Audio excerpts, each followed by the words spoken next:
साथियों, आज जो वीडियो हम आप लोगों के बीच में लेके आए हैं, ये आपके लिए बहुत ज़रूरी और बहुत महत्वपूर्ण वीडियो होने वाला है साथियों। इसके ऊपर वैसे तो हमने काफ़ी चर्चाएं पहले भी की है, काफ़ी दूसरे मेरे चैनल अमित महिला चैनल के ऊपर भी आप लोगों के बीच में बातचीत हुई है।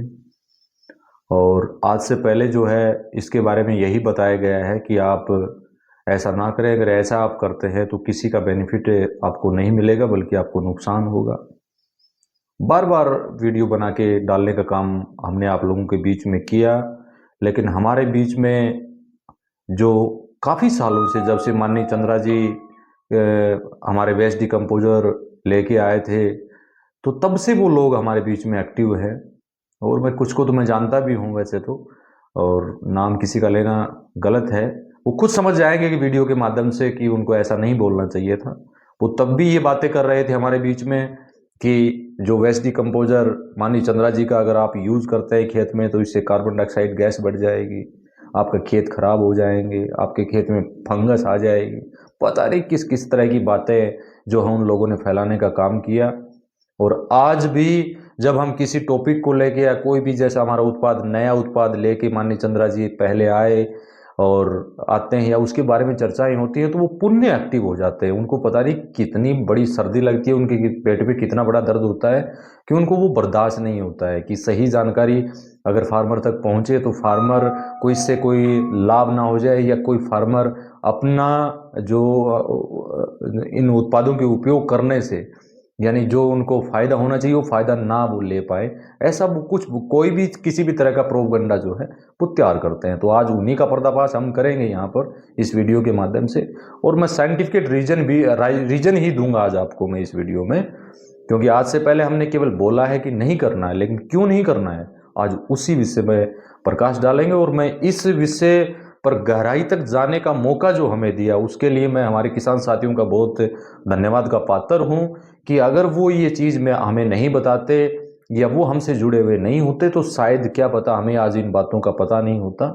और क्योंकि उन्होंने जब इसका उपयोग किया तो जो बेनिफिट्स उन्हें पहले मिल रहे थे वो भी बंद हो गए। जो घोल वो जिस तरह से पहले तैयार कर रहे थे वो उस तरह से भी तैयार नहीं हो रहे थे। यानी वो क्यों नहीं हो रहे थे, उसमें रीज़न क्या था, वो गुड़ का पानी क्यों रह गया, क्या कारण हुआ, वो आज सारी इसी विषय पर हम आप लोगों के बीच में प्रकाश डालेंगे। और इसके लिए दूसरा मैं धन्यवाद करना चाहूँगा हमारे सीनियर माइक्रोबायोलॉजिस्ट डॉक्टर मेहता जी का भी, जो काफ़ी सालों से हमारे साथ जुड़े हुए हैं। समय समय पर हमें सचेत करते रहते हैं गार्जियंस की तरह, भैया ऐसा ना करें आप, तुरंत सचेत हो। क्यों, माननीय चंद्रा जी के बाद जो बड़ा सहयोग रहा है वो डॉक्टर मेहता जी का ही रहा है। किसी दिन किसी वीडियो के माध्यम से आपके सामने रूबरू करवाएंगे उनको।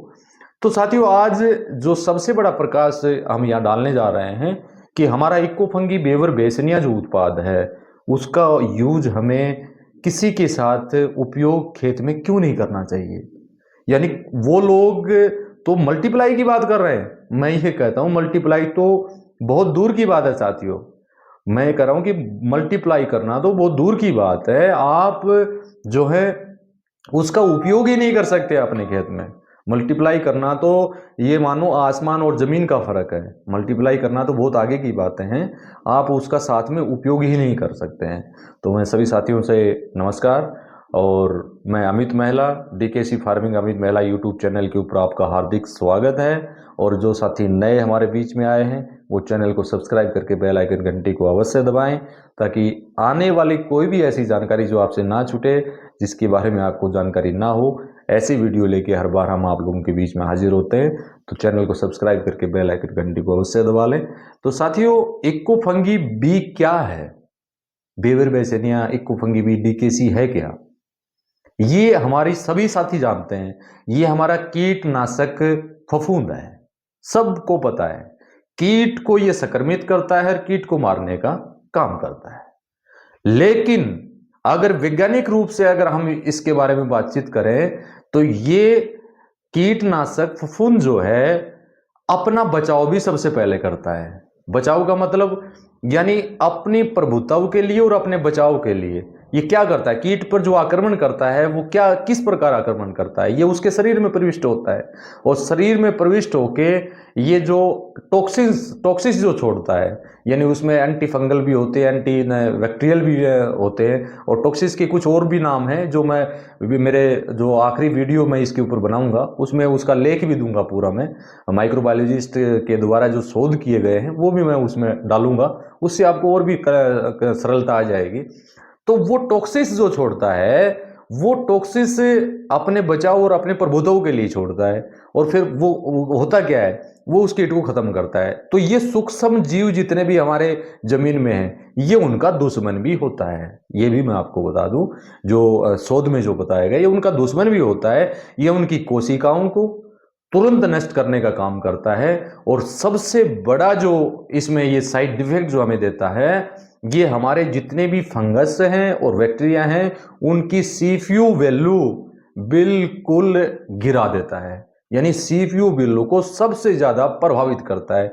अब सीपीयू वैल्यू क्या है, कॉलोनी फॉर्मिंग यूनिट, यानी कहने का मतलब ये है, सीपीयू का मतलब ये है कि जो भी बायो प्रोडक्ट हम ले रहे हैं, यानी ये बायो में आ गए सारे, हमारा ट्राइकोडर्मा भी बायो है, वाम भी हमारा बायो के हैं, अन्य बैक्टीरिया जो हमारे बायो के हैं, जो उत्पाद हम यूज कर रहे हैं उसके अंदर जिंदा जीव कितने हैं, उसका मतलब ये होगा। सीपीयू का मतलब यही होता है कि यानी कॉलोनी फॉर्मिंग यूनिट, यानी उसके अंदर कितना जिंदा जीव उपलब्ध है, ये वही दर्शाता है।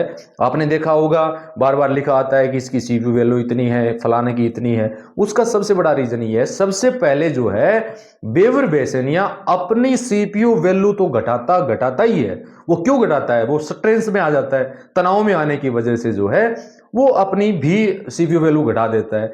क्यों होता है, जब जैसे ही आप इसको डालेंगे जमीन में तो वहां पर जड़ों के आसपास ही होता है इनका सारा कार्य, पौधे की जड़ों के आसपास ही अपना कार्य करते हैं, और वहां पर ये पोषण लेने के लिए जो है एक दूसरे यानी उत्साही होते हैं, पोषण किस तरह से पोषण लिया जाए और अपना कार्य जो है सुचारू रूप से किया जाए। अब उस दौड़ में इनका आपस में टकराव होता है, क्योंकि इन दोनों जो हमारी मित्र फंगस है और मित्र बैक्टीरिया जितने भी उनके साथ इसका कोई भी तालमेल नहीं है, और फिर इनका टकराव आपस में होता है, और टकराव होने के बाद क्या करता है, ये टॉक्सिस छोड़ता है, एंटी फंगल और एंटी बैक्टीरियल, और वो टॉक्सिस जो है हमारे ट्राइकोडर्मा वार्म बैक्टीरिया उनकी कोशिकाओं को तुरंत हानि करने का काम करती हैं। उनको तो हानि करता ही करता है, उसके साथ साथ क्या होता है, ये आप स्ट्रेस में आने, तनाव में आने की वजह से ये अपना सीपीयू वैल्यू भी घटा देता है। और साथियों ये बात जब मैं आपको बता रहा हूं, अब मैं इसका पूरा एक व्यवहारिक उदाहरण बताता हूं आपको। मान लीजिए किसी भी हमारा कोई भी कोई भी फंगस है, मित्र फंगस है, बैक्टीरिया है, उसके अंदर अगर 30 लाख जिंदा जीवाणु अगर हैं, 30 लाख अगर जिंदा जीवाणु अगर हैं, और वहां पर हमने बीवर बेसिनिया इको फंगी का उपयोग अगर किया, यूज उसके साथ में किया, तो वो 30 लाख से घटकर 6000 पर आने का काम साथियों करेंगे। ये मैं नहीं कह रहा हूं, ये हमारा विज्ञान कह रहा है, ये हमारे जो जितने भी सीनियर माइक्रोबायोलॉजिस्ट वैज्ञानिक जो हैं उनके लेख हैं वो ये चीज बता रहे हैं।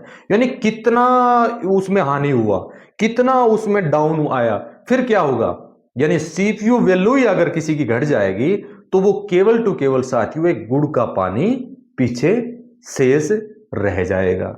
अब क्या होगा, ना तो ट्राइकोडर्मा का कोई बेनिफिट हम ले पाएंगे, और ना ही उसका जो हमारे वाम माइक्रोराजा है उसका बेनिफिट हम ले पाएंगे, और ना ही किसी बैक्टीरिया का हम बेनिफिट ले पाएंगे। और बैक्टीरिया के अंदर पीएसबी, एजोबैक्टर, पोटास वाले जो भी बैक्टीरिया, उसको तो ये सबसे पहले लेता है, सबसे पहले उसके ऊपर अटैक करता है, और उसकी जो कोशिकाएं जितनी भी जो भी प्रोसीजर होता है उनको ये नष्ट करने का काम करता है। खुद तो उनको नष्ट करता ही करता है, उसके साथ साथ खुद भी जो है वो तनाव में आने की वजह से अपना कार्य करना बंद कर देता है। और दूसरी साइड अगर हम बात करें तो ट्राइकोडर्मा जो है, ट्राइकोडर्मा के जो हमारी फंगस है वो क्या करती है, वो एंजाइम छोड़ती है, एंजाइम छोड़ती है तो वो सीधा जो है बेवर बेसिनिया के ऊपर अटैक करता है, उस वजह से जो है उसका सीपीयू वैल्यू गिर जाता है। सबसे बड़ा हमारे जितने भी फंगस हैं या जितने भी हमारे बैक्टीरिया हैं उसका पूरा मामला इर्द गिर्द जो घूमता है वो उसकी CPU वैल्यू के ऊपर घूमता है। माननीय चंद्रा जी ने आपको शुद्ध मदर कल्चर दिए हैं, एक पावरफुल CPU वैल्यू में आपको दिए हैं, उनको बरकरार रखना आपके हाथ में है। ये तो मैंने साथियों आपको उदाहरण, एक चंद उदाहरण बताया है। अभी तो इसके ऊपर 2-3 पार्ट और मैं बनाऊंगा, उसमें और भी रीजन आपको बताऊंगा जिनको सुन के आप अचंभित हो जाएंगे। आप सोचेंगे यार हम तो बहुत बड़ी गलती जो हम कर रहे हैं, क्योंकि जो मैं आज उनका बहुत धन्यवाद करता हूं उन किसान साथियों का जो सभी कल्चर को अलग अलग बना रहे हैं, अलग अलग उन कल्चर को उपयोग कर रहे हैं और उन्हें बेनिफिट जो है सबसे ज्यादा मिल रहा है। उसका यही सबसे बड़ा रीजन है, क्योंकि ये सारा कम्युनिकेशन जो है वो एक ही जगह होना है, पूरा पूरा मामला जड़ के आसपास पौधे के इर्द गिर्द ही होना है और वहां इनका आपस में टकराव होने की वजह से ये बेनिफिट तो दूर की बात है, ये अपने आप में उलझ कर रह जाते हैं। ये एक साइंस कह रहा है इस बात को, ये हमारे माइक्रोबायोलॉजिस्ट वैज्ञानिक इस बात को कह रहे हैं और उस वजह से हमें बेनिफिट साथियों नहीं मिल पाता है।